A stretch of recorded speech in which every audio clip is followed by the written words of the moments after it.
Саламатсыңарбы, урматтуу балдар? Бүгүнкү сабактын темасы Биринчи дүйнөлүк согуш. Сабактын планы: согуштун башталышы, согуштун жүрүшү, Компен жарашуусу, Париж конференциясы, Версаль тынчтык келишими, Вашингтон конференциясы. Согуштун башталышы: 20-кылымдын башында ири дөөлөттөрдүн ортосунда дүйнөнү бөлүштүрүү аяктаган. Колониялардын көпчүлүгүн Англия, Франция ээлеп алышкан. 20-кылымдын башында Германия, АКШ, Япониялардын колониялары аз болгон. Ушундан улам дүйнөнү кайрадан бөлүштүрүү аракеттери башталган. Согуштун алдында бири-бирине каршы эки союз пайда болгон. Биринчиси Үчтүктөр союзу 1882-жылы түзүлгөн. Ага Германия, Австрия-Венгрия жана Италия кирген. Ал эми экинчи союз Антанта союзу 1907-жылы түзүлгөн. Ага Франция, Англия жана Россия кирген. 1914-жылы 28-июнда Босниянын борбору Сараевода улутчулдар тарабынан Австрия-Венгриянын мурасчысы Франц Фердинанддын өлтүрүлүшү согуштун башталышына шылтоо болгон. Биринчи дүйнөлүк согуш 1914-жылдан 1918-жылдар аралыгында болуп өткөн. Биринчи дүйнөлүк согушта 38 мамлекет катышып, 73,5 миллион адам мобилизацияланып, 10 миллион адам курман болгон. Германиянын көкөтүүсү менен Австрия-Венгрия Сербияга 15-июлда согуш ачкан. Германия Россияга 1-августта, 3-августта Францияга согуш ачат. 6-августта Австрия-Венгрия Россияга согуш ачкан. Англия менен Франция Россияны колдоп, Австрия-Венгрияга согуш ачкан. Япония 15-августта Германияга согуш ачкан. Ошентип, биринчи дүйнөлүк согуш башталган. Көп өтпөй согуштук кармашуулар Бельгиянын, Франциянын, Сербиянын жана башка жерлердин аймактарына жайылган.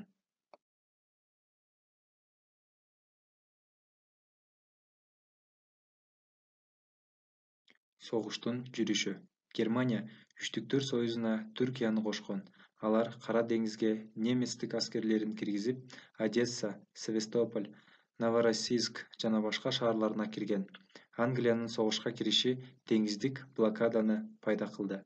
1915-жылы Германия Австрия-Венгрия менен Россияга катуу сокку урушат. Орус аскерлеринин 850 миңдей адамы өлгөн жана жарадар болгон. 900 миңдей адамы колго түшкөн. Үчтүктөр союзуна Болгария кошулуп, Төрттүктөр союзу деп аталган. 1915-жылы Германия Ипрдин жанында англичандарга каршы тарыхта биринчи жолу улуу Холлор газ чабуулу колдонулуп, 15 миң адам ууланып, 5 миңдей адам каза болгон. 1917-жылы 6-апрелде АКШ Германияга каршы согушка кирген.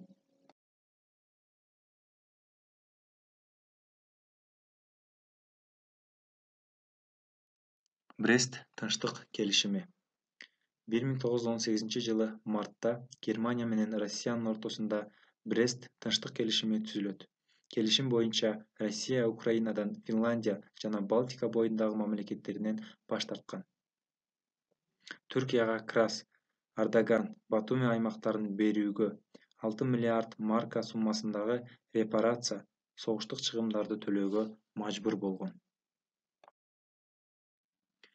Келишимге карабастан, герман аскерлери Крымды, Грузияны басып алган.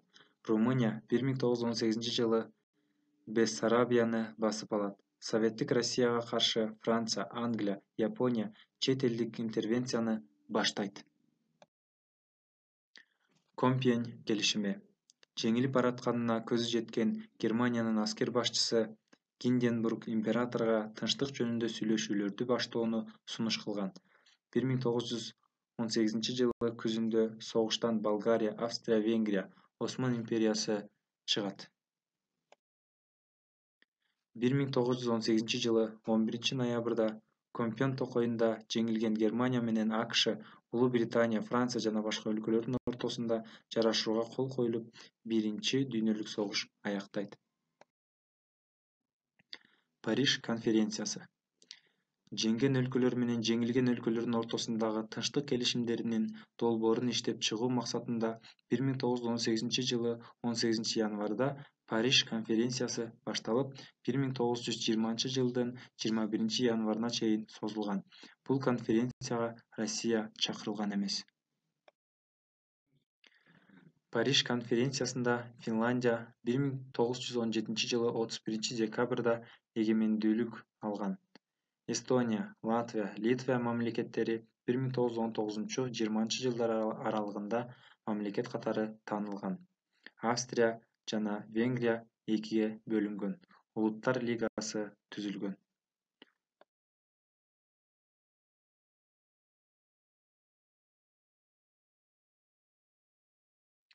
Версаль конференциясы. Германиянын колонияларын Англия, Бельгия, Япония бөлүп алган. Эльзас, Лотарингия Францияга өткөн. 3 округу Бельгияга, Силезиянын бир бөлүгү Чехословакияга, Пруссиянын бир бөлүгү Поморье, Познян Польшага өткөн. Түндүк Шлезвиг Данияга өткөн. Германияга суу астында сүзүүчү кайыктарды согуштук жана деңиз авиациясын кармоого тыюу салынган. Согуштун натыйжасында Германия 132 миллиард репарация төлөөгө мажбур болгон. Анын 9%-ын Италияга, 22%-ын Англияга, ал эми 52%-ын Францияга.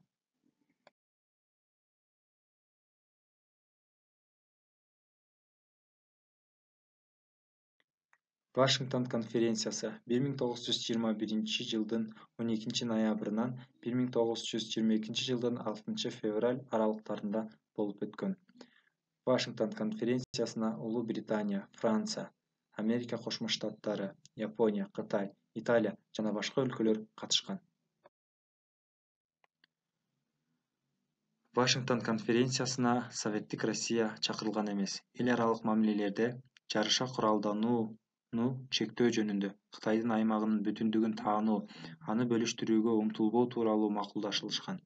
Париж жана Вашингтон конференциялары согуштан кийин эл аралык саясатта тынчтыкты сактоого зор таасирин тийгизген, бирок жаңы согуштун чыгышын токтото алган эмес.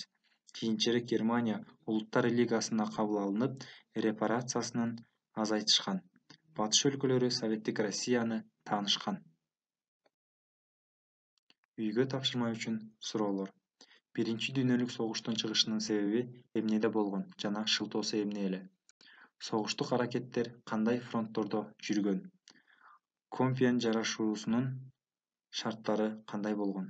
Париж конференциясы качан болду? Эмне маселелер каралган? Улуттар лигасы кандай уюм болгон? Версаль тынчтык келишими качан түзүлгөн? Аны шарттары кандай? Вашингтон конференциясы качан болгон? Анда эмне маселелер каралган?